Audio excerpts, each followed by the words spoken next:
Requesting connection. Established. Encrypted. We're live. The show you've been asking for. Advice, technology, and community. Linux first, all others second. This is Ask Noah.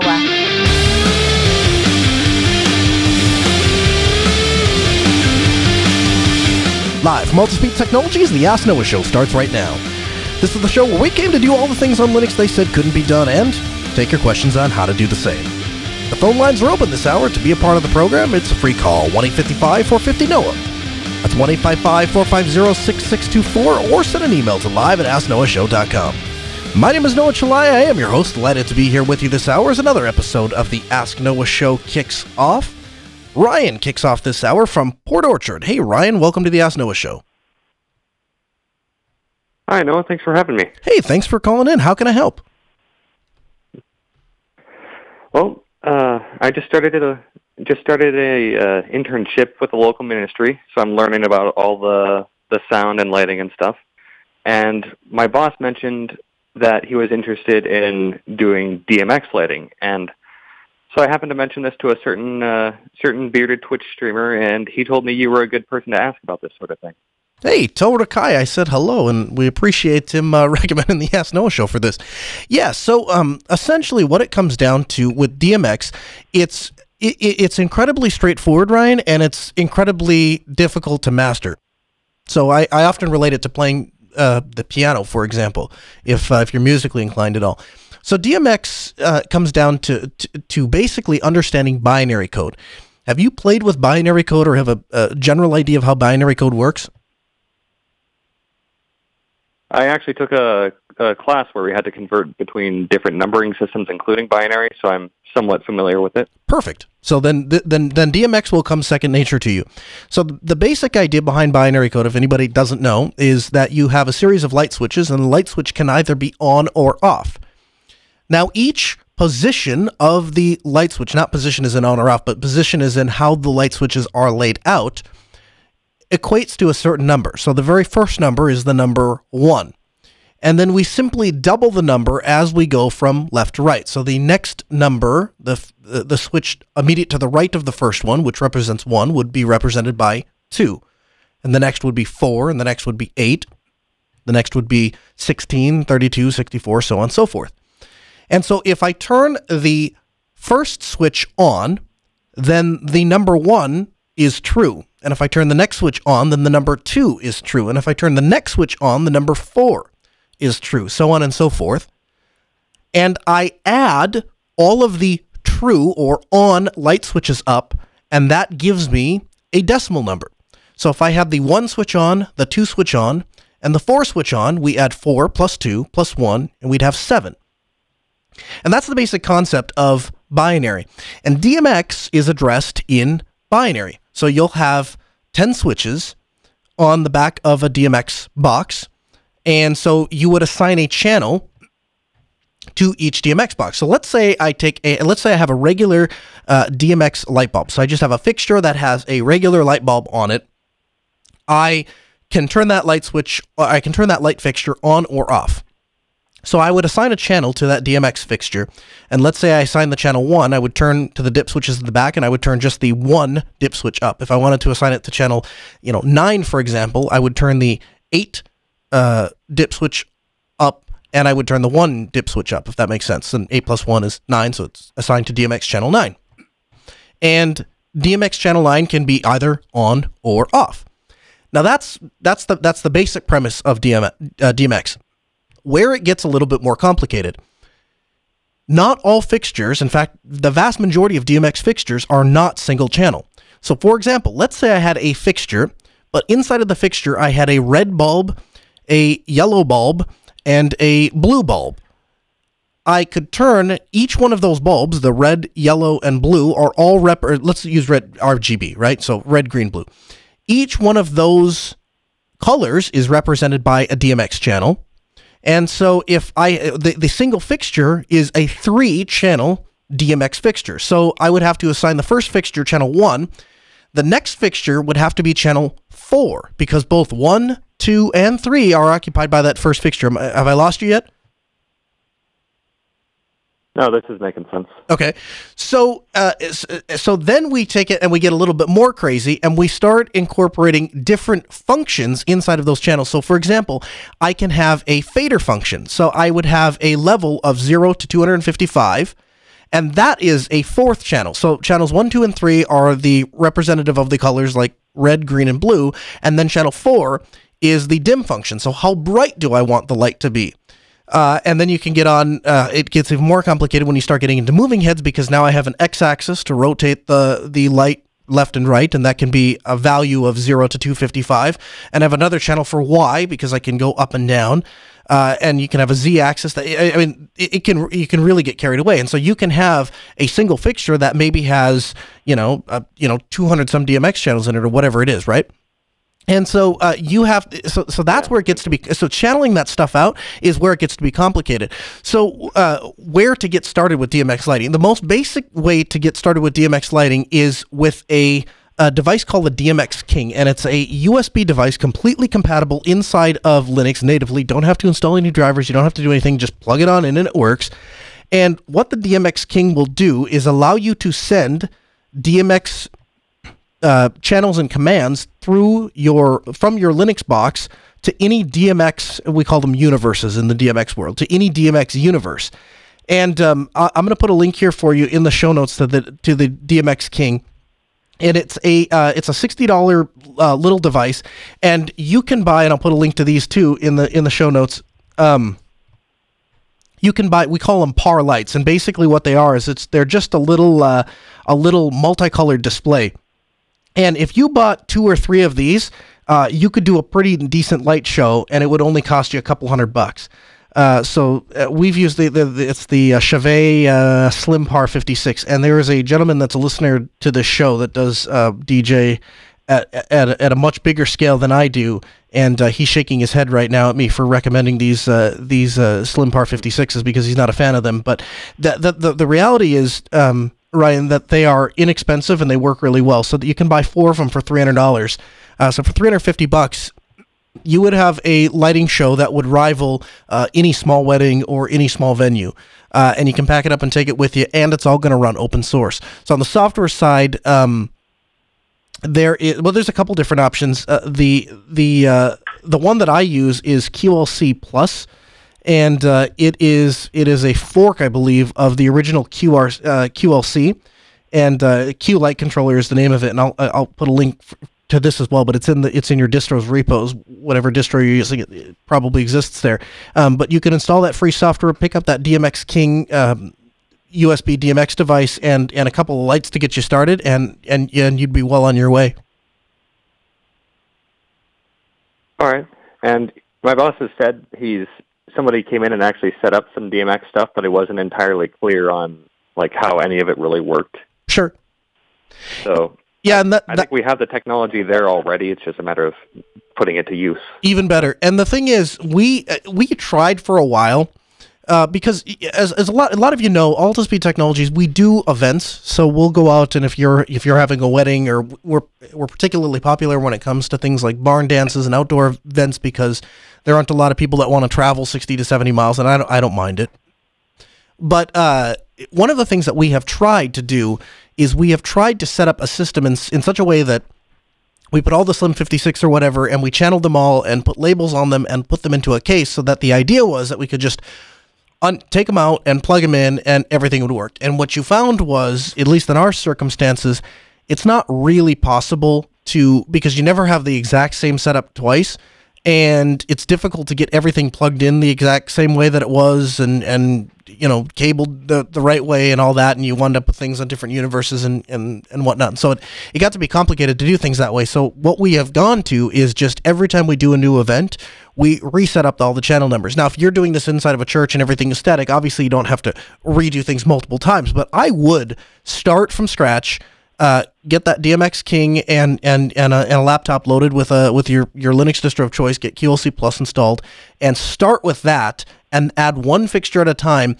and build your universe up, rather than try to figure out how somebody else had set it up, for 2 reasons. The first reason is because there's no guarantee they actually did it correctly or even completed it at all. You might wind up with duplicate channels and all sorts of weird things that are going to be a pain to troubleshoot. But the second reason is if you set it up, the process of going through to set something up will help you learn it all the better. And so one of the things that I do anytime, and it doesn't matter if I'm setting up a DMX system or if I'm building out a system for a client or if I'm installing a piece of software for the first time, as soon as I get it done, the very first thing I do while all that information is fresh in my head, and this is a difficult thing to force yourself to do, the very first thing I do, blow the server away, do it all over again from scratch, because it's a learning experience and it'll help cement it into your mind. And if you're worried about being able to, in the case of software, if you're worried about being able to do it when it's all fresh in your mind, you should be real worried what's going to happen 8 months down the road, 9 months down the road when you've completely forgotten half the stuff. So it's an opportunity for you to double check your documentation. But that's what I would do, Ryan. I would start out with, I'd set up the DMX King, I would set up the software, and I would build a universe out one light at a time until you understand exactly how all of that stuff is functioning, and then you can get more elaborate as you go on. Does that make sense? I think so. And I've done something similar, like when I set up a web server on a Raspberry Pi recently in the house, and so what I did is I played around with a virtual machine to the point where I could essentially script the process. Yeah. So it kind of sounds like similar logic. Very much so. Yeah, it's very similar, but good. Oh, I was going to say it's similar logic, just a completely different application. Very much so. In fact, one of the things I like about DMX is that it's very down to the metal and very, very straightforward. In fact, maybe I've lost this battle. I don't know. For a while, I was trying to convince Chris to put DMX stuff in the studio because the thing that you can do with DMX that you can't do with any other smart light or anything like that is the amount of integration and control that you can achieve with it. And DMX is how I do, if you guys have ever seen my Christmas light show, I do that all with DMX because it's instantaneous. The response is instantaneous, and so you can sync it up to a beat. You can do a lot of things. There's absolutely no latency, and of course that's partly because it's not going up to a cloud, and it's not even relying on network packets. It's just actual commands, serial commands, essentially turning this thing on and off. But it can scale up to having a smartphone app and all of that stuff. It's all capable of that stuff. It's just you have to want to do that stuff, and so it's a more flexible, more reliable, more resilient system, and so I really like it. Plus, nobody can unplug your controller and take the system offline, right? Because all the lights just function. So, but yeah, I think DMX is really, really cool. I think it has a really bright future, and in fact, we're remodeling our house. And one of the things that we've done in the living room for some accent lighting is we have DMX cables run up into the ceiling, and haven't exactly decided how those are going to terminate, what those are going to actually turn into. But we're going to do some sort of not recessed lighting. What's the term? Ambient lighting, not ambient lighting. Where it's not, you can't actually see it. Discrete lighting, whatever you want to call it, inside of some channels up by the ceiling that we can turn at different colors and stuff. And I think that'll be kind of cool. Brett calls from Chicago. Hey, Brett, welcome to the Ask Noah Show. Taking my call. Yes, sir. How can we help?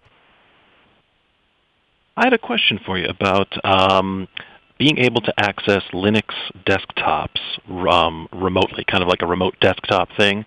And I've experimented with a couple of options, but I'm having trouble finding one that actually meets all of the user requirements that I have for a business application. Okay. So I guess what we have right now is we have a workforce on Windows desktops in the office, and part of how we're enabling folks to maybe do a work from home day, that sort of thing, is they'll do a VPN connection into the office, and instead of letting their home laptop, which might have Windows viruses, just let them have free roam on our network. Instead, we're firewalling it so that they can only RDP from their presumably Windows or Mac machine to their trusted Windows desktop, sure, and do what they need to do from there and pick up an existing user session.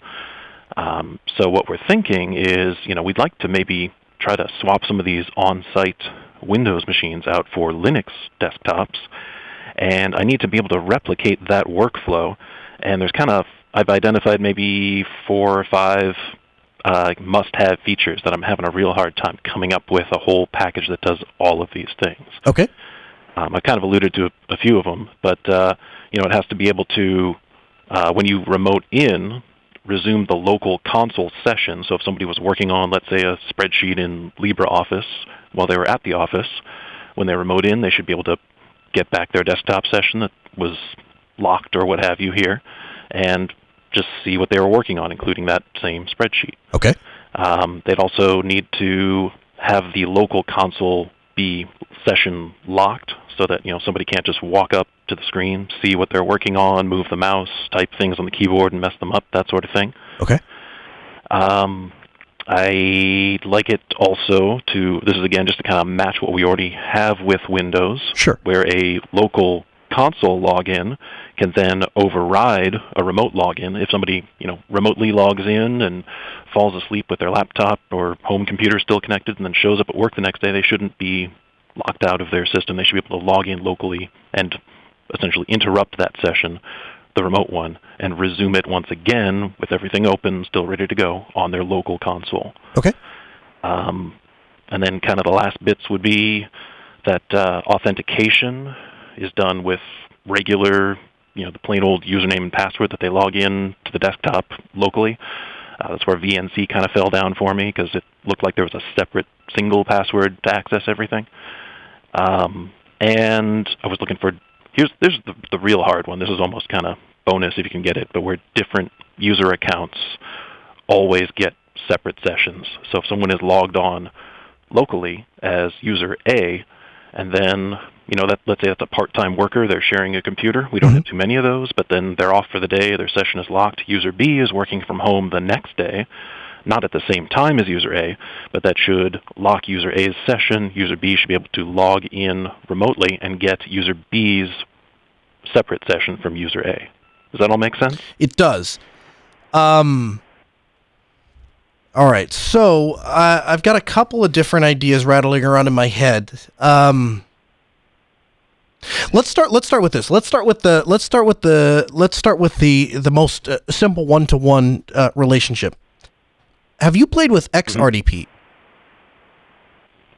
I did, and I couldn't find a way.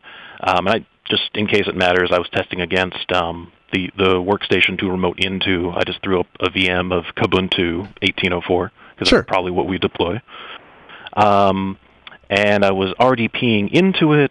It worked, except I couldn't find any way to pick up an existing user session with that method. Right. And so right off the bat, you're up against a couple of hard limitations of the way that Linux currently implements its display server. So that is, you have the X server, which runs on the back end, and then you have the X client that runs on the front end. And so depending on where you interrupt that process, if you connect straight to the back end, you have successfully locked the user out of the front console session so they can't, walk by and see the screen and what they're working on, all that. But you are not meeting the requirement of picking up their local session because it's establishing a new X session, so to speak. The second, if you go the other way around, you can, which is the way that XRDP works, you can grab that local user's desktop, but there are two issues. One is performance becomes an issue. And the second thing is anybody that walks by that console is going to see anything that's happening on their display because it's obviously they're just literally just remote controlling it. And that's a hard limitation of X. So I'm not sure that you're going to get past that. There are a couple of ways that might accomplish the same things, even if they don't 100% entirely meet word for word your requirements. So XRDP is one, but as you discovered, you can't actually resume a session. X2Go is undoubtedly you've at least heard of it, if not played with it, and realized it didn't quite match your a little bit. Yeah, so the thing about X2Go is it doesn't actually control the local session, so it's not necessarily picking up off of where the person that was logged in, left off or something like that. So in your example, if you'd left a spreadsheet open or something like that, you're not necessarily capturing that session. However, one of the things that I have going is I have on one of my machines at home, I have transmission that runs. And one of the things that I do with X2Go all the time is I log in, so I have that session running and transmission is open and working and all of that stuff. If I log in with my username and password and click on transmission, it will resume. I get the active session of transmission, assuming that it's the same username and login. So, for example, if I'm sitting on a web page and I open up Firefox through X2Go, I will get back to that web page that's there. But if I just log in, I can't see necessarily everything. It won't automatically populate all of the applications that we're running, if that makes any sense. So it doesn't. I wouldn't. I did have a little bit of luck with X2Go because maybe this is a new option, but they did add one that I've been playing with called Connection to Local Desktop, as opposed to starting a new, say, KDE session or something like that. Right. That did work pretty well, but then I couldn't find a way to kind of lock out the local console from messing with the remote session. Right. Yeah, and so and you can't, because again, if you're doing the connect to local session, what you're doing is you're screen scraping that front end session. And the other issue that you're going to run into, X2Go is as performant, if not maybe a little bit more performant than RDP in a lot of cases. However, when you connect to that local session, that all goes out the window, because you're literally you're transmitting, a PNG of that entire screen constantly, whereas typically the way that X2Go works, when it's establishing a new session, it's drawing all of that stuff in your X2Go client on your local machine. So when you move the mouse, you're moving your local mouse cursor over a locally drawn folder or whatever it is you're doing. When you type something, it's actually drawing that stuff on your screen and then sending it, and then the latency, you don't really notice it because it's sending it back to that machine. So only when the machine has to respond to something, then you start to see it. So for example, X2Go would not be good for, watching a movie, streaming a movie or something like that, although it still would be far and away better than VNC. But of those requirements that you laid out, I'm going to tell you that X2Go is as close as you're going to get, and you won't necessarily be able to do all of those things one-to-one. But let me just give you a slightly off-topic suggestion. So X2Go is the closest you're going to get in a completely native Linux environment. However, the reasons that a person typically wants to introduce Linux into a business environment is often because you want the reliability and the stability of Linux, and you want the less trouble tickets to be opened and all of those kinds of things. I have found that you can get 95% of the way there if you virtualize Windows. So you would take your workstations and put them into a virtual host, so to speak, and the desktops that sit at your worker's desk when they're there, it's still an RDP session, so it doesn't matter if they're in the office or out of the office, it's always an RDP session.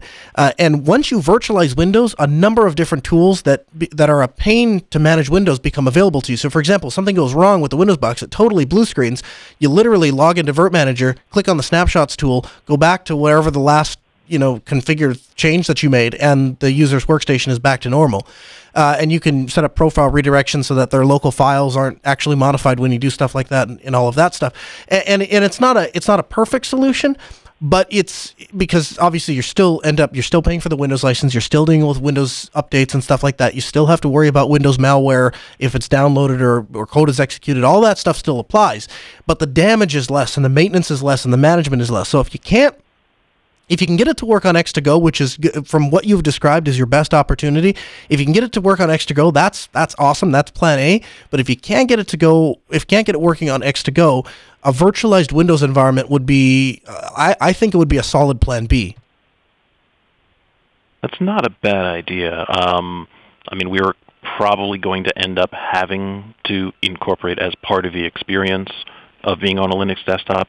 You RDP into this Windows VM to run something like QuickBooks or some ancient Oracle Forms thing, but we were kind of hoping to make those the exception rather than the rule, and actually replace Windows applications with things where we don't have to worry about those licenses. Things that are either free and open source or at least Linux native. Sure, and I'll be the first one to tell you too, having done this, having gone through this scenario a number of times, you will find that your users will be okay with change if it's change for the positive. So for example, when you actually sit down and you say, all right, so here's the thing, Frank, when you remote in from home, you just make sure we can set all of this stuff up that'll work, but the way it'll work really well is when you're done for the day, just make sure to log out. And that's good workstation security anyway, but instead of locking the screen, we just ask that you log out, and that way when you log in from home, you just start a new session. So if you're working on that spreadsheet, just save it and close it before you leave, and that'll save you a lot of headaches, and then that opens up your options a little bit. What you'll find, or at least what we have found, is when you set things up like that, and the user sits down and they go, hey, you know what? The fact that I don't have to configure this certificate and all this stuff for this RDP session, and the box doesn't totally lock up, and I had to drive to the office to reset the thing, or this software didn't lock up or whatever, and I got the newest version because I've worked in offices where you'll have a couple of employees will say, well, why did they all get the new version of Office and I'm still 3 years behind or 4 years behind, and I can't open Peggy's documents because she saves them in .x and we have when you can eliminate a lot of those problems, you'll find that a lot of your users will say, you know what, I got to remember to log out, or I got to remember to do this. But everything else works so much better that in the end, it's a net win, it's a net positive, and you find your users are, overall happier. And then to sweeten the experience on the top of it, we'll do, a little bit of optimization on the actual workstations anytime we're making a transition. That's, regardless of what it's going to. And so just, outfitting the machines with SSDs and stuff like that, and tweaking the X2Go settings so that they're getting a really performant experience when they're in a remote session, that goes a long, long way. So if you took the route of kind of shoving everything inside of a Windows virtual machine and remoting into that from a Linux workstation, would you, if you were setting it up, would you keep everything that they had to do that they considered their computer inside of that one Windows VM, or would you try to split per application to different VMs and do some native, some not? What's your arrangement for that? Depends on the cost of licensing. So I've done it both ways. If they have, we worked with a fairly smaller office, and the primary age group of the people that were working here were like 55 up. They had about 9 machines, and they were doing volunteer, like, charity type work, right?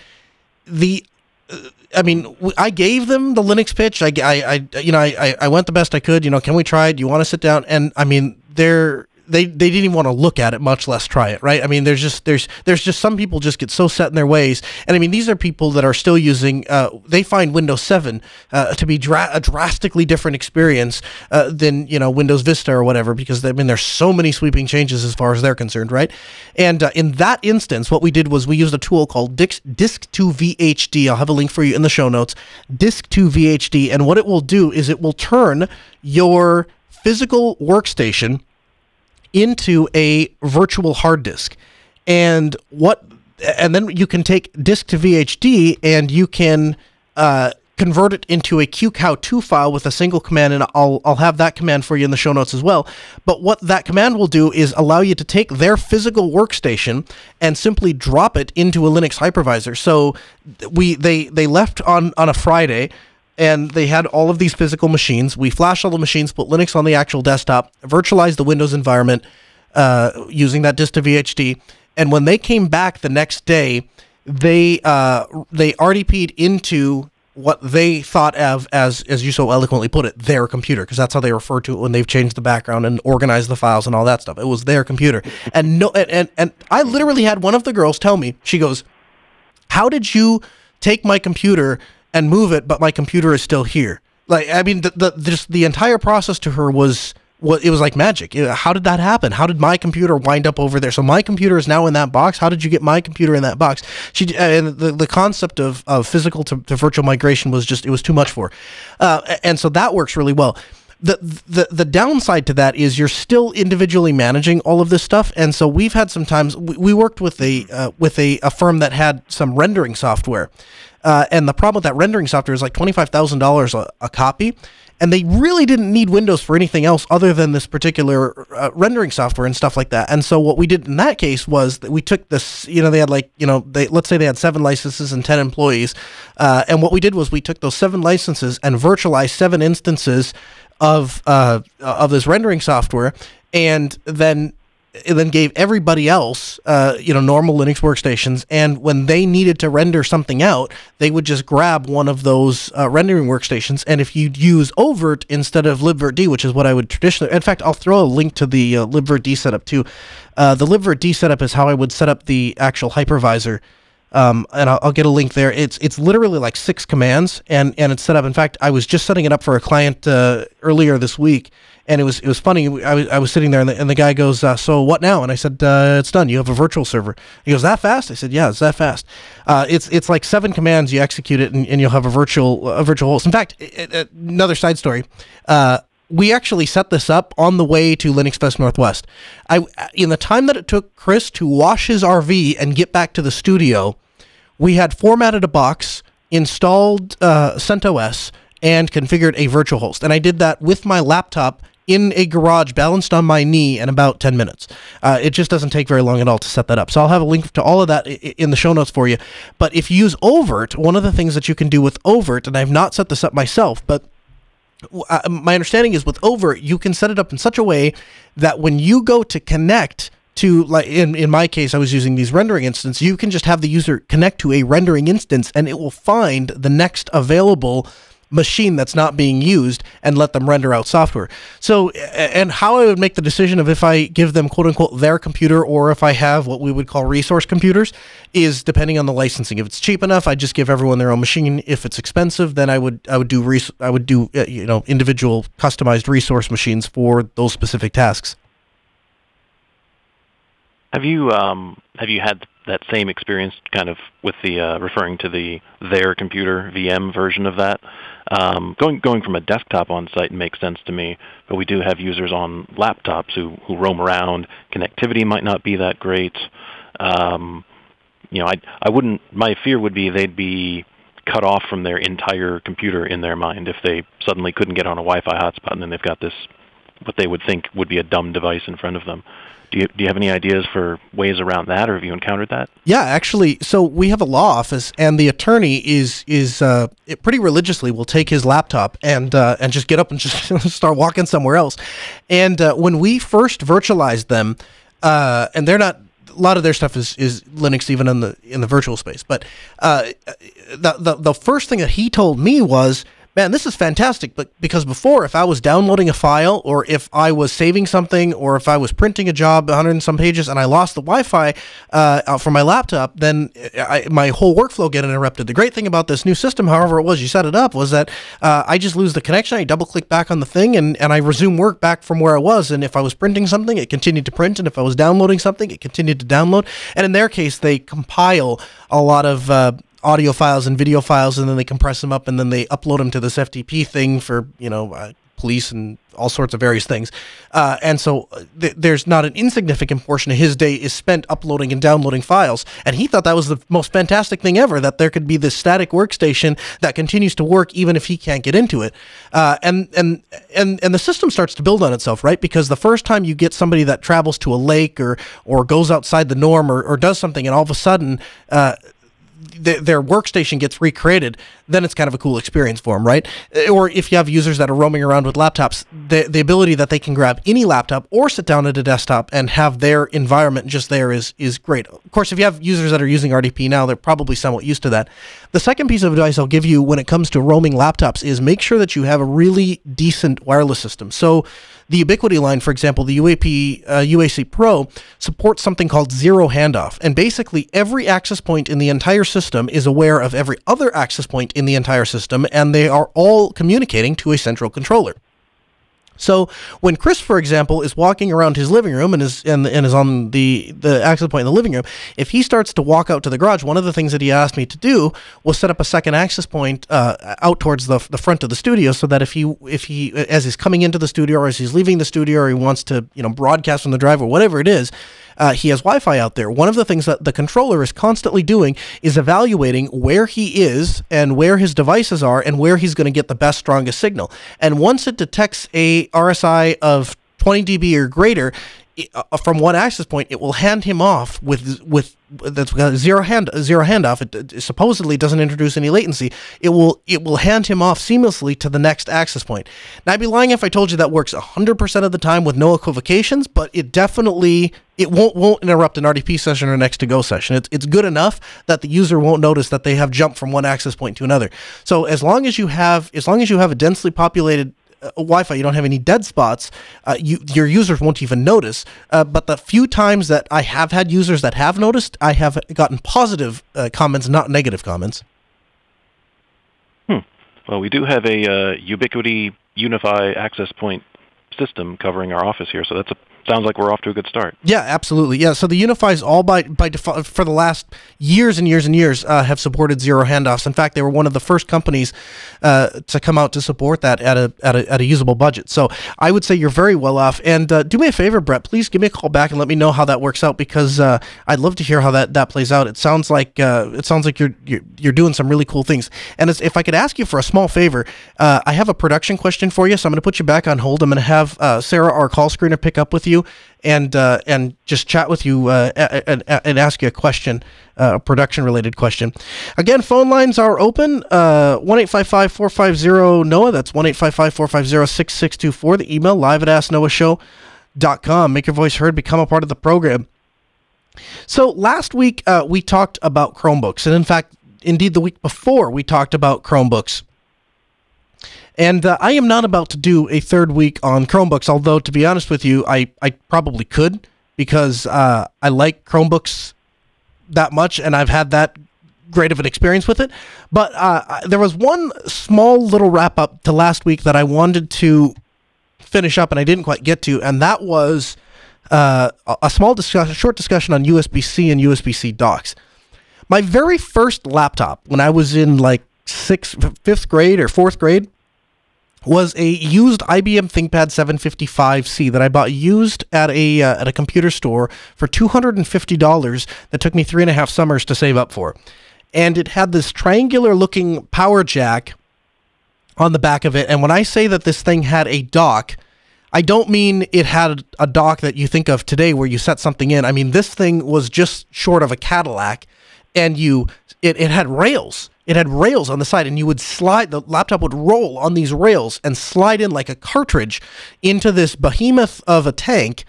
And then there was this large connector at the back that would chunk into the laptop.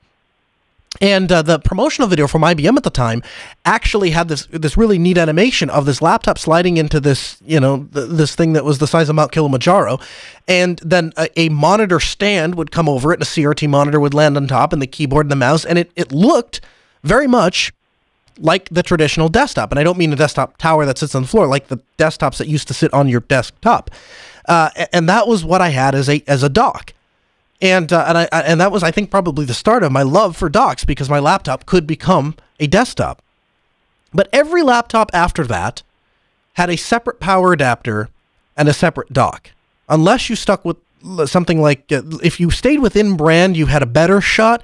But, IBM had 2 or 3 different ones, even since the little triangular one. I think, in my experience, Dell was the most consistent. They had that little tubular thing. They did have one that had three prongs, but the little tubular one, the fatter tubular one, was pretty much the Dell standard for like 15 years until they switched to the smaller tubular one, which has all but been replaced by USB-C. But they definitely didn't extend beyond brand. And when I bought my first cell phone was a springboard module for my handspring visor. And same story. I had a separate charger for every single device that I ever had until we got to the micro USB age, and then it was less split. Now we were split between mini USB, micro USB, and lightning or 30-pin or whatever, right? So it was slightly less. And you certainly weren't powering your laptop with your cell phone charger. USB-C has changed all of that. So if you're not, I assume most of you are familiar with USB-C, but it is a universal connector that they have put just years and years of research, years and years of thought into the best possible connector for a phone. And as I talk to people about USB-C, and I noticed this when I just made a couple offhanded comments about my Chromebook last week, and I got email after email about people that were confused about USB-C. And I can understand, because there are some confusing things in the way that there's designed. So the USB, the Type-C port, I'm going to call it the Type-C port, which is found on ThinkPads and Pixels, and it's the only port that Apple decided to ship on the MacBook. Behind that physical jack that exists on the side of the computer, there can be 2 distinct devices. The first distinct device is a traditional USB bus. And in the case of the Type-C port, it functions just like it would if you had plugged a normal USB device into it. And it comes with all of the advantages and disadvantages that USB has. The second device that can sit behind the exact same port on your laptop. Now, mind you, when I say sit behind, I'm talking about things that are inside the laptop. So just by looking at the port, unless you look for the little Thunderbolt, insignia thing, you can't actually tell just from looking at the port. But behind the port, the second device that can sit is a Thunderbolt bus. And the Thunderbolt bus was designed by Intel, and they worked with Apple to come up with this thing. And the Thunderbolt bus is really neat because it combines a couple of really useful things. First of all, it combines a PCI Express connection, which we all know what that is from our desktops. But it's like having a PCI port on your laptop. It couples that with a display port, and then 2 signal streams that layer DC power on top of all of that, and funnel all of that data and energy into a tiny little connector that's not much bigger than a micro USB connector. I have seen, I don't know exactly what the spec is. It goes up to a couple hundred watts. But Dell has gotten a variance from that, and so if you buy the Dell one and use it on a Dell computer, you can actually get more power delivered through the USB thing. It's just spectacular. Now, the power can come in 2 forms. Every USB-C device can provide some power. But obviously, the power needs of my cell phone, which is something like 5 volts at 2 amps or whatever, or 5 amps, is going to be drastically different than my laptop, which has like 20 volts at like, 6 amps probably, somewhere in there. So the power that goes to my laptop is specified as power delivery. We abbreviate it PD. So if you ever see USB-C PD, that's what they're talking about. They're talking about power delivery, so you can power a laptop. Now, when you buy a computer, ideally you want one with a Type-C connector that has the Thunderbolt bus underneath. And the reason for that is the Thunderbolt bus is backwards compatible with the USB devices. So if you have a laptop, you buy a ThinkPad that has a Thunderbolt bus in it, and you plug a USB-C device that is designed to plug in just to a USB bus, it will work on that Thunderbolt bus. However, if you buy a computer that only has the USB bus behind it, and you try to plug a Thunderbolt device into it, it will not work. And this is made very complicated by the fact that we call it USB Type-C, even when it's a Thunderbolt bus underneath. It's still considered a USB-C connector. It further complicates it because Thunderbolt has existed before USB-C did, and so we have different Thunderbolt connections. There's the one that kind of looks like the display port, and then there's one before that. So we have different versions of Thunderbolt. So Thunderbolt 3, I believe, is the one that utilizes the USB Type-C connector. But in practice, all of this stuff is really, really confusing. And so I just wanted to take a moment and break a little bit of this down for you. We got a contract to put in some workstations for a company. And much like the caller I was just talking to, they use a lot of laptops. And the way that their workspace is set up, nobody has an assigned desk, nobody has an assigned workstation. They are assigned laptops. And when they get in the morning, they have the option of sitting down at they have like little cubicle type workspaces. They have what they call, if I forget exactly what they call them, but some sort of, it's like we all sit together and work together kind of a thing. And it's 4 people to a pod or whatever. And they use those for doing like collaborative type projects. And then they have isolation rooms. So they're like little rooms along a hallway, and you can go in and shut the door, and it's very densely insulated, and so not a lot of sound comes in there, and there's power and Ethernet and all that stuff. At every one of these places, doesn't matter if you're using the little communal stations out in like their little lobby area, or if you're back in the isolation rooms, or if you're working at a cubicle. Doesn't matter where you are. Every single one of these places has a dock that they use. And so we bid out the job to go set up all of these computers and docks and all of that for these guys. And what we came back with was we talked to Dell at length. They were going to be using XPSs. And Dell told us they recommend the WD-15. And the WD-15 is USB-C dock, but it runs over the USB bus, not the Thunderbolt bus. And part of that decision was they were very honest and frank in the discussion, but when you start jumping from brand to brand, it's not 100% reliable. And if you are in the Ask Noah Show Telegram group, you will find that there is an entire lengthy discussion about the quirkiness of Thunderbolt docks. And again, if you're on a Mac and you're using one of these docks that were specifically designed for the Mac, or designed with the Mac in mind, you're probably not going to have an issue. And if you buy the Dell Thunderbolt docks and you're only using Dell products, again, probably not going to be an issue. If you buy a Lenovo Thunderbolt dock and you're only using Lenovo ThinkPads, probably not going to be an issue. But if you want to buy one dock and you want to let anybody use that particular workstation, and they're going to have a variety of different laptops that are in use, it's not going to happen with Thunderbolt, at least not right now. And that evidence, it's empirical evidence. You can go and actually see this in practice. And just as a test thing, we had tried taking a couple of MacBooks and connecting them to some of the Dell ones and the Lenovo ones, just to kind of see what the interoperability is. And what you find is there's all sorts of weird things. There's flickering screens, and the power button doesn't work on some of them, and you have certain devices that are not detected, and it's a mess, really. So if you're not planning for it very carefully, and so we rolled out these WD-15s in large deployment, and every single user has had a phenomenal experience. And I was just over there the other day. It was one of the things I did after I got back from Linux Fest Northwest, and I said, how are things going? And I asked them specific questions. Has anybody ever had laggy input? Has anybody ever had a USB device disappear? Has the network been slow? Has the network dropped? All of the things that you would think would be a problem when you start funneling all of these things over that USB-C bus. Not one person, even the people that have like 17 devices plugged into their computer, not one person has had a problem.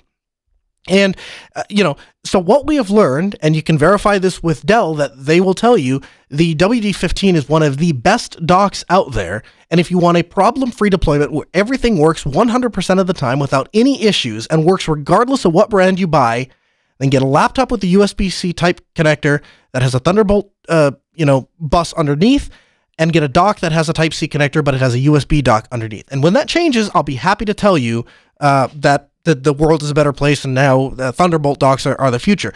But one of the things that led into this entire discussion was last week, I charged up my Chromebook and brought it home. And of course, a $350 Chromebook, guess what? They don't put Thunderbolt docks or Thunderbolt buses inside of these things. They're USB-C, right? The ability to sit down here at the studio and plug into my USB-C dock and have it instantly connected to all of my studio gear, which, by the way, was particularly fascinating because I had to actually do the show from my Chromebook, was unbelievable. And then I was able to take it to my house and use it there, and I was able to take it to my office and use it in my office, and just being able to bounce around. And that one single cable that plugs into my phone, that plugs into my Chromebook, that plugs into my ThinkPad, that plugs into, every device under the sun that I own now is USB-C, and everybody in my family, even got the kids' USB-C tablets. I'll be darned if the thing just doesn't work right out of the box. It gave me my dual screens, gives me the sound interface, sets everything to default. Chrome OS, and again, not to make the episode about Chromebooks, but Chrome OS, it detects a dock like no tomorrow. Everything just instantly works right out of the box. You would have thought that this Dell WD-15 was specifically made for that Chromebook. It works so well. And then my daily driver is my ThinkPad, and it's working there. So, it's one of those things where I've hear a lot of people talking about it, and I see that there's a lot of misinformation, people saying it doesn't matter if it's Thunderbolt or it doesn't matter if it's USB. Yes, it does. And I definitely don't recommend anyone buy a laptop that doesn't have the Thunderbolt dock or the Thunderbolt interface on the laptop, because it's always backwards compatible. So that's the direction I would go. And actually, we got a call on this. Michael from Ohio. Hey, Michael, welcome to the Ask Noah Show.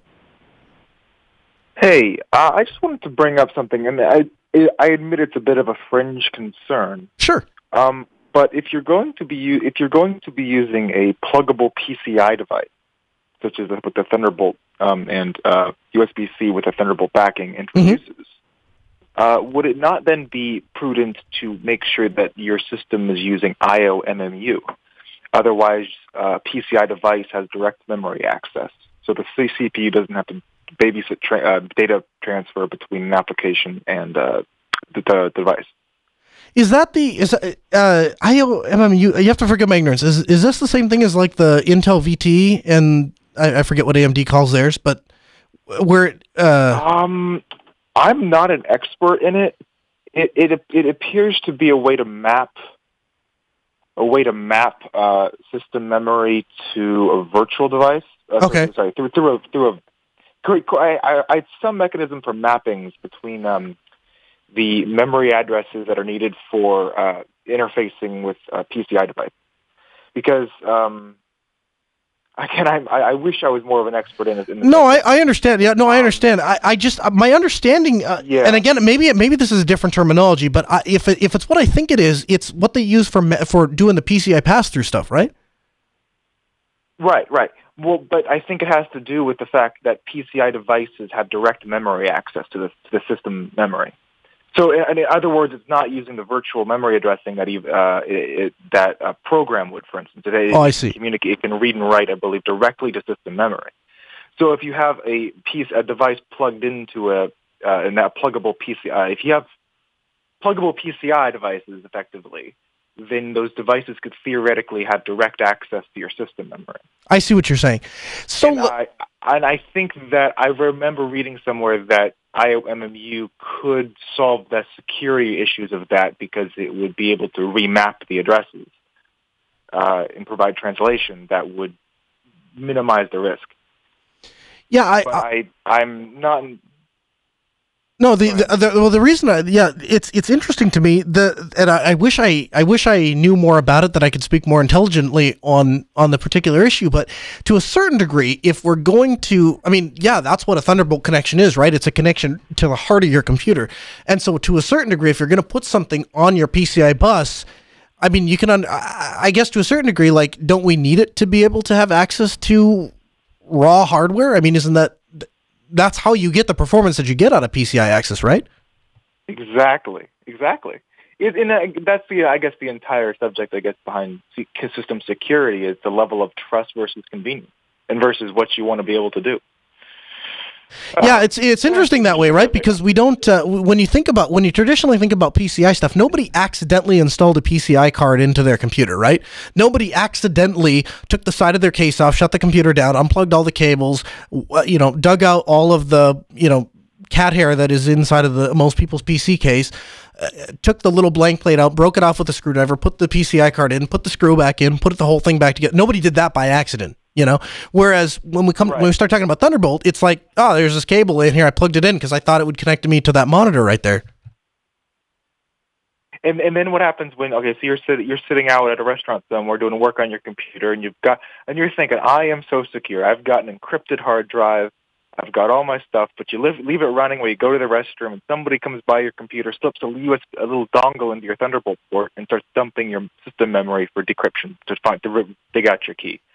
Well, obviously, you're probably not going to be a target unless you're somebody really high profile who has resources to do that. But maybe not. You know what has occurred to me is that as we're talking about this, one of the things that we do, and I won't say the name of the client, but we have a system in place. I don't exactly know how to explain it, but if you've ever been to like an airport, you know how they have the little tables. And so we have a table like that is set up, and it has regular power outlets, and then one of the other things it has this little spider web that comes out of the desk, and it has three connectors. At the moment it has USB-C, it has USB, and it has Lightning on it, micro USB, USB-C, and Lightning on it, and it's for people to sit there and charge their phones. It's a convenience thing. But as we're having this discussion, there's nothing stopping me from putting one of these devices that could dump system memory underneath the table and running that cord up for the USB-C connection. And once everybody's phone and everybody's laptop has these, essentially direct access right to the PCI bus, if that can be exploited, you better believe somebody will. Scary, isn't it?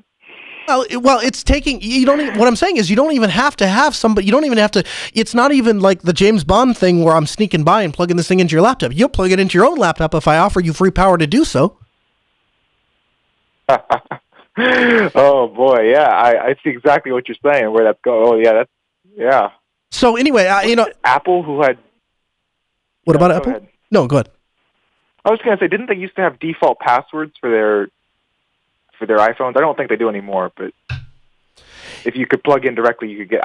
Never mind. I think I'm thinking about jailbroken devices. Yeah, I and again, the thing is, I could talk about Linux all day long.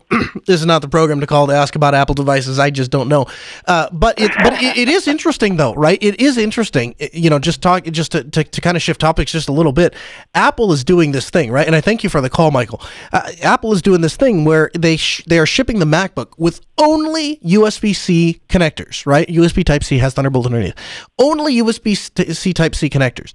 And Dell is shipping their laptop that contains USB-C but has the other, legacy ports on it. And obviously my Lenovo has all the legacy ports and stuff like that.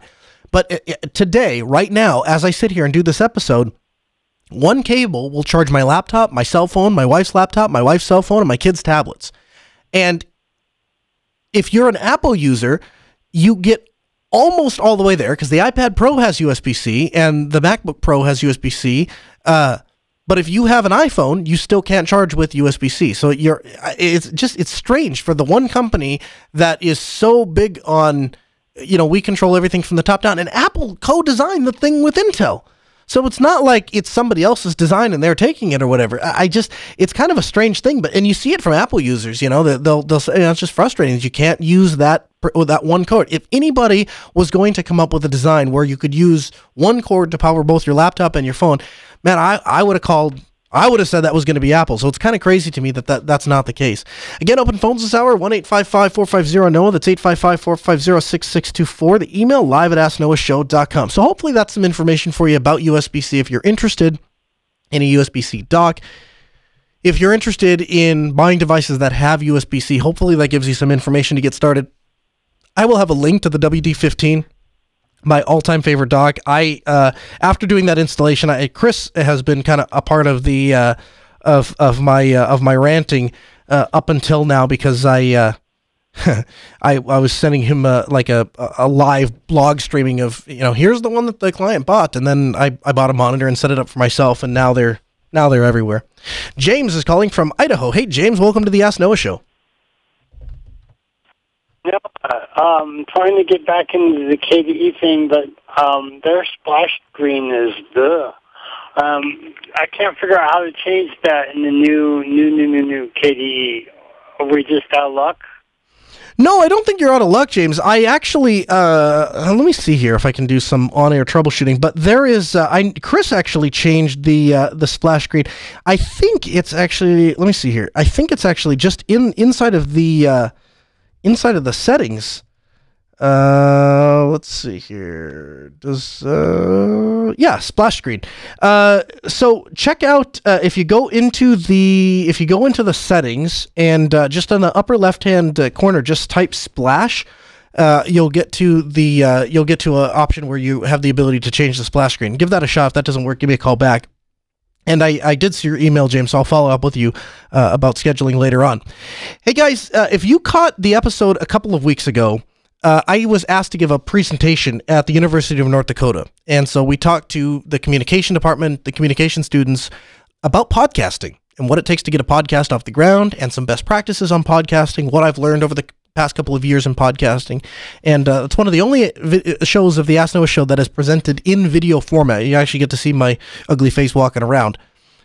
One of the things I talked about in that presentation, I really hit it home, was I talked about the function of community, how important community is to a podcast, to any sort of broadcast, because you have to talk with listeners, not at them. I'm fully aware, and there isn't a day that I don't wake up that I am deeply thankful to God for every single one of you that download the Ask Noah Show or listen to us live. We really appreciate it. And I understand that I have a responsibility to you guys as the community to not just be available on the air, but to be available as much as I can off the air to continue the discussion, to answer questions, to take feedback, to incorporate that feedback into the show. And we have a number of different online communities. We've got the Telegram group, the IRC, we got email, Facebook, Twitter, Mastodon. Mastodon, LinuxRocks.online is our own Mastodon instance. We've got the Reddit. And I do the best I can, but I can only keep up with so much. So this is the week of Reddit. So if you're interested in hitting me up on Reddit, if you're interested in making a suggestion, I'm going to read every single thing that comes into Reddit this week, and we're going to try to respond to all of that and build up that Reddit community as best we can. Hey, did you know this show is available as a downloadable podcast? To subscribe to the feed or download the latest episode, visit podcast.asknoahshow.com. There you'll find not only the latest episode, but all of the articles and materials referenced in this episode. You can get all the latest, of course, following us on Twitter at AskNoahShow on Twitter. The Ask Noah Show continues next Tuesday at 6 p.m. Central. A huge thanks to Vox Telsis for providing our phone system, Ben, our producer, and Sarah, our call screener. This hour of the show may be over, but there's plenty of more content for you 24/7 at AskNoahShow.com.